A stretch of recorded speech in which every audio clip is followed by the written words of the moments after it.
He's a professor at Northwestern, and he is involved with the season 2 of the Dream Team tapes, Kobe, LeBron, and the Redeem Team. That's a great podcast. He's a host with that. Our man and friend, J.A. Adande. Jay, what's up, brother? What up? What's going on, fellas? Good to be back with you. It's great to have you on, man. Yeah, how are you? Everything good?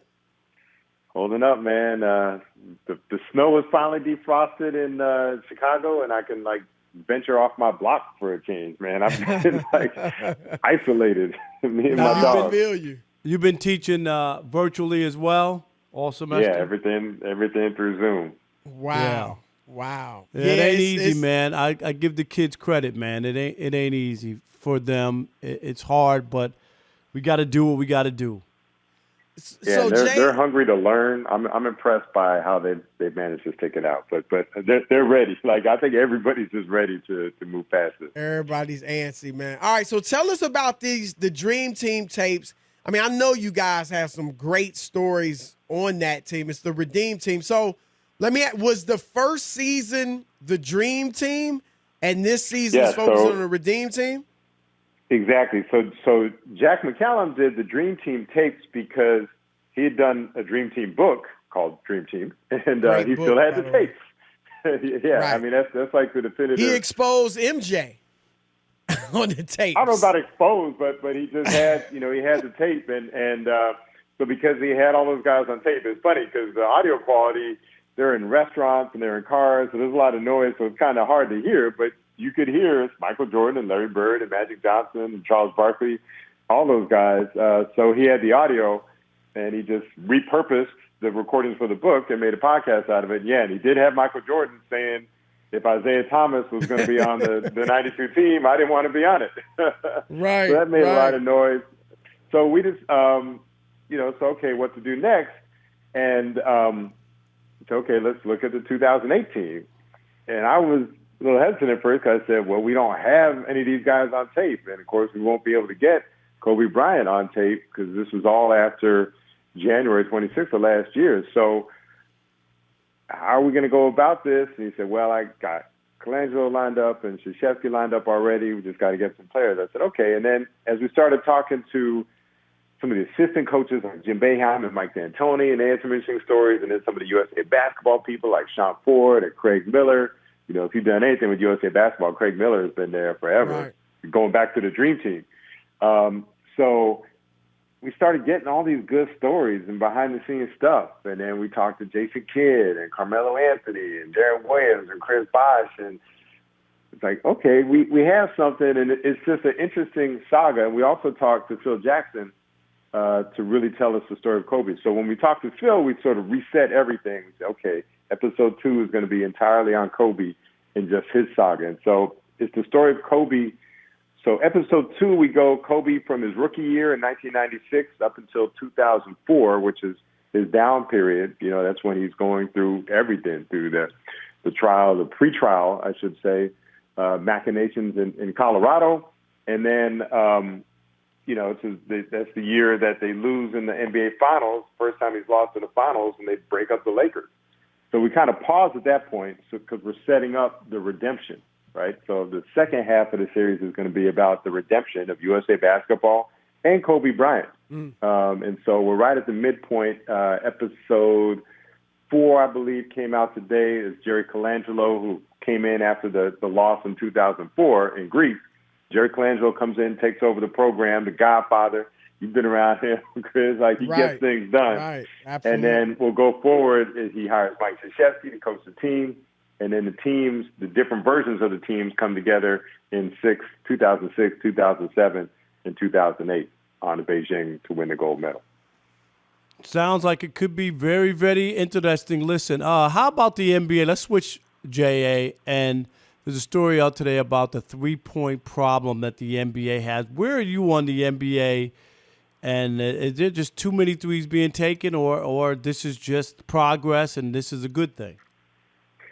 It's too many, and it's funny. Phil Jackson used to say 10, 15 years ago that the Lakers would get up 28 or 29 three-pointers in a game, and he would say, that's too many threes. And I think the Jazz made 28 3-pointers. They had 28 makes, right. not too long ago. And so what I don't like is when everyone's doing it. So when the Phoenix Suns started doing it, or when the Warriors were doing it, chucking up all these threes, it was unique and it was different. And now every team is doing it. And you guys know me. I was raised on the Showtime Lakers. So to me, a 3-on-2 means you're going to end up with a dunk or a layup. But now a 3-on-2 fast break means guys are spreading off into the corners and jacking up a three, or staying back and pulling up for a three. And so that's just not my preferred style of basketball. I like that the scoring has gotten up. I like that the game is more free-flowing than it was in the 90s. So I'm not necessarily nostalgic for 90s basketball. Like, I wasn't crazy about the 85, 82 final scores and all the fouls and all that stuff. I did like the intensity of it, though, and the rivalries and just the magnitude of it. We saw a game this year a couple of weeks ago, right, where Denver. the team had a 3-on-1 break down by 2 instead of going to the basket to tie the game. You saw that, J.A., they pull out. Yeah, I saw it. It was wide open. Yep. I mean, a few years ago, I started making screen grabs during the NCAA tournament, because this was definitely spread down to college as well. And all the screen grabs I had of shots that were passed up, layups that were passed up, that turned into 3-point shots instead. And one thing Steph Curry has done, and maybe it's irreversible, he changed the notion of a bad shot. I can show you on my iPod that there's Steph Curry pulling up 1-on-3 with 20 seconds left on the shot clock. But for him, it's a good shot because he's going to make it, right? But it's now everyone thinks that they're Steph Curry. You're not Steph Curry. You pulling up on a 1-on-3 is not the same as Steph Curry pulling up on a 1-on-3. Absolutely. J.A. Adande joining the Odd Couple. Jay, you were around Shaq a lot, the Shaq Kobe Lakers and all that. And Shaq has come under fire recently, for people say he's being overly critical of today's players and things like that. What is your take on it? And knowing Shaq personally, what is your feel, for what may be inspiring him or motivating him to do this? I'll give you the exact same words Shaq gave to me one time when he told this fictitious story of when he sliced his finger open on the rim and he's in the back in the trainer's room, and we're wondering what's happening. It's a playoff game against the Spurs, and Shaq's been gone for a long time, and then he comes sprinting back out on the court and triumphantly saves the day, and the Lakers win the game. And afterward, he said he was back there, and his dad called him up on the phone, Sergeant Philip Harrison, and says, get your fleet back out there on the court. And so he did. And, he said he called on the phone in the back there in the training room. And so I'm going around after the game, and I run into the athletic trainer, Gary Beatty. I said, so were you in there when Shaq's dad called? He said, Shaq's dad? What? So Shaq said that his dad called on the phone during the game. And I said, he said, oh, that's what he said, huh? Okay. But he said, there's not even a phone in there. There's no phone in the trainer's room. I said, all right. So I see Shaq. Hey, that gave you a lead for the night. That's your story right there, right? I mean, well, I catch up with Shaq, and I said, Shaq, there's not even a phone in there. What you mean your dad called? He said, oh, no, he called me on my cell phone. I said, Shaq, come on, man, Shaq. And he's receding into the darkness in the garage at Staples Center. And you just see this big smile flash, and he just says, marketing. So that's the word. When you hear Shaq saying all this stuff, it's marketing, and it's him. And you know what? Guess what?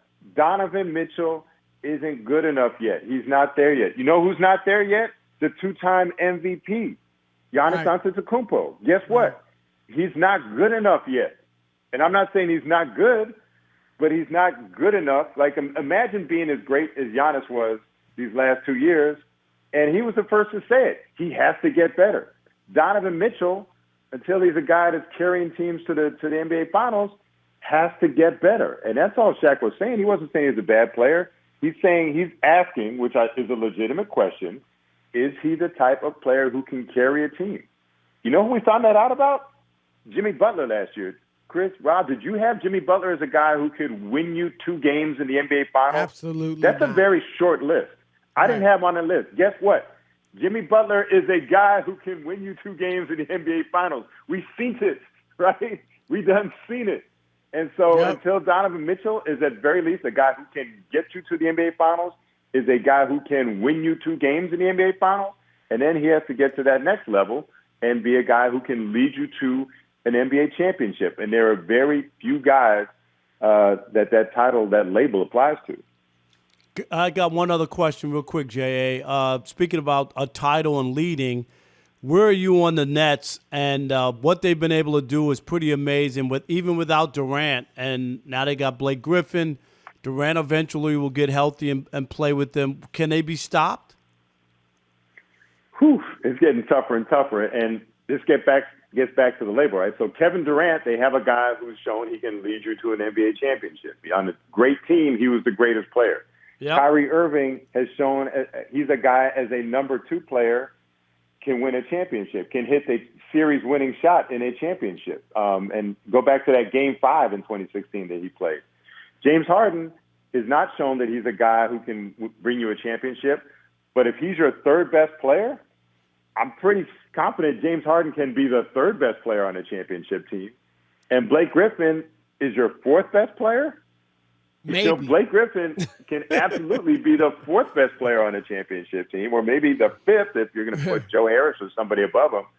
So what it's done is it's slot all these guys down one into what may be their ideal role. And James Harden has been playing great, but come springtime, he only has to be the 3rd best player on that team, or maybe the 2nd best player on that team. And that's a luxury he hasn't had in a while. When he was the 3rd best player in Oklahoma City, what happened? They went to the finals.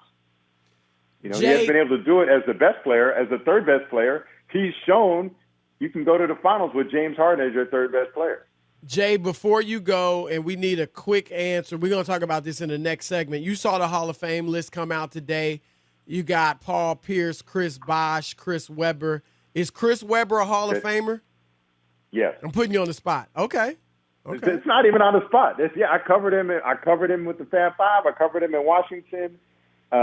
Check the numbers. Two trips to the NCAA championship game in 2 years of college. Never won a Big Ten title. Never won a championship with the Fab Five. Didn't win anything in the NBA. He got to the finals as a freshman. It doesn't matter. Jay, when nobody did that. Stop. I didn't mean to start a fight. How many championships did Ralph Sampson but he's in the Hall of Fame. But I'm not going against Rob. Once Ralph Sampson got in, Chris Webber's in. You can let everybody in. Tracy McGrady's in. I mean, you can let everybody in. Chris Webber's in. Okay, so my point is, Chris Webber's in. My point is, it ain't based on what you just said because they didn't win. If anything, the Fab Five never won anything, and Chris Webber didn't win anything in the NBA. That's all I'm saying is like the Hall of Fame is way too John watered Shane's down. Hall of Fame coach. He never went to the Hall of Fame, to the Final Four. All right, he shouldn't be in.